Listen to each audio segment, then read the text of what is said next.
नमस्ते दोस्तों, मैं यज्ञ सिंह चैनल में आप लोग को नमस्ते करती हूँ। मैं अच्छी हूँ, आशा करती हूँ आप लोग भी अच्छे होंगे, स्वस्थ होंगे, मस्त होंगे, अपने अपने काम में व्यस्त होंगे। मैं आप लोग के सामने एक खिलौना का गीत गा रही। पसंद है तो लाइक कीजिएगा, सब्सक्राइब कीजिएगा। हरी नेहुरी नेहुरी हमाय अंगना बहरनी, कमर में उठे दरदिया। नेहुरी नेहुरी हम अंगना बहरनी, कमर में उठे दरदिया।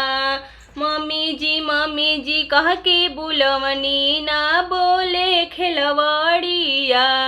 मम्मी जी कह के बुलवनी, ना बोले खिलवाड़िया। अगल बगल से मम्मी बुलवली, हार लेली दरदिया। अगल बगल से मम्मी बुलवनी, हार लेनी दरदिया। नेहुरी नेहुरी हम अंगना बहरनी, कमर में होला दरदिया।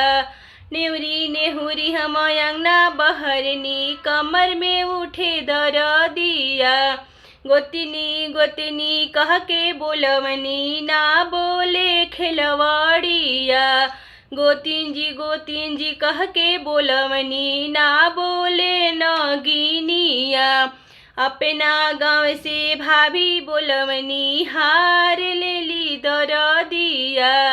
अपना गाँव से भाभी बोलवनी, हार लेली दरदिया। नेहुरी नेहुरी हम अंगना बहरनी, कमर में उठे दरदिया। ननद जी कह के बोलवनी, ना बोले खिलवाड़िया। ननद जी कह के बोलवनी, ना बोले खिलवाड़िया। अपना गाँव से दीदी बोलवनी, हार लेली दरदिया।